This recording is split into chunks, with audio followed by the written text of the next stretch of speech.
sometimes you have a psychological problem, to be honest with you. Because why? You're thinking too much. Your iman is weak. That's why you are suffering. When your iman is weak, you know what happens? You start thinking, what's going to happen to me, my future? I'm 23, I'm not yet married. What's going to happen? And you're sitting at night and worrying. If worrying got you married, we'd all have 4 wives. Allahu Akbar. Yes. You stop worrying in that way. Worrying never solves a problem. Trust me. Lay your trust in Allah. Do what you can in your capacity. Go out and try as hard as you can. Never ever leave any stone unturned when it comes to your effort, and leave the rest in the hands of Allah. Don't worry. Sleep like a log, mashallah, for as long as you get up for Salatul Fajr. But that's the way forward. The problem with us, you can't have a job. Someone's done magic on me. Let's go away. Let's go to these fortune tellers, magicians. You can call them what you want. People who engage in superstitious activity. Islam is the fastest growing religion on earth, because the Quran and the Sunnah in reality are logical. They make sense. The minute you see superstition, the people won't want to accept Islam. Imagine someone wants to accept Islam and you tell them, when you have a problem, you must just go to these people. They will dangle an elastic band by your nose and make you sneeze 3 times. And you'll be okay. It happened to me and I was okay. How were you okay?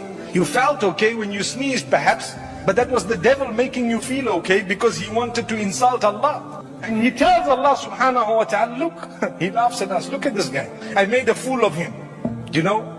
I made a fool of him. I made him do something, pretending or thinking that he's going to be cured through that. And when you told him, I am a Shafi, he just turned away from it. What does Ibrahim alayhi salam say? وَإِذَا مَرِضْتُ فَهُوَ يَشْفِينَ. When I become sick, it is He, Allah alone, who is the owner of cure. He will cure me. I don't turn to anything else. So keep on making dua. One might ask, okay, if I want to protect myself from these things, what do I do? Number 1, every morning and evening, put a metal armor around you. How do you put that around you? You don't want to be affected by jinn. You don't want to be affected by black magic. I told you, one is the person who participates in it. He has disbelieved in Allah. If a person goes to a fortune teller to ask him a question out of curiosity, that means I don't want to believe them, but I say I'm just going for the fun of it.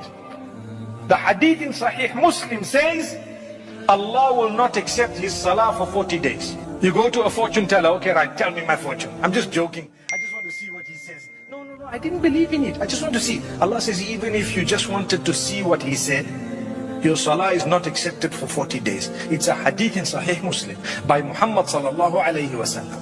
Subhanallah. How come? Now here comes a young man not reading salah. Why are you not reading salah? Oh, I'm off. What do you mean you're off? Are you a woman? No. I went to a magician. Now 40 days I'm just off,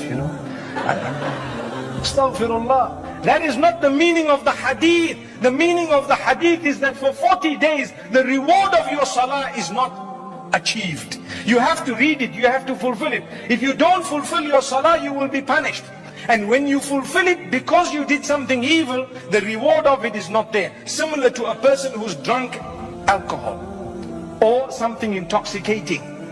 The hadith says 40 days, salah is not accepted, which means the reward of the salah will not get to you. It's like payment of a punishment. Your salary is being deducted. You still have to go to work.